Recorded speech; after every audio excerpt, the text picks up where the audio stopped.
สบายดีทุกคนเนาะมันนี้ก็นกเพิกนกคือเก่าเนาะพวกนกกินมาไม้เนาะมันนี้ยังบ่มานอยู่เนาะยังไม่ได้โต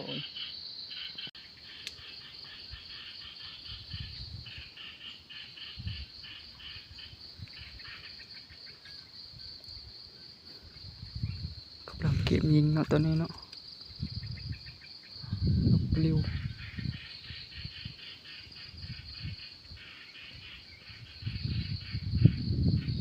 มันลมเนี่ยมัน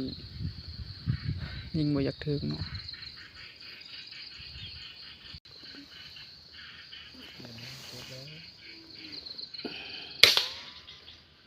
คนคู่ย้อยวะนะ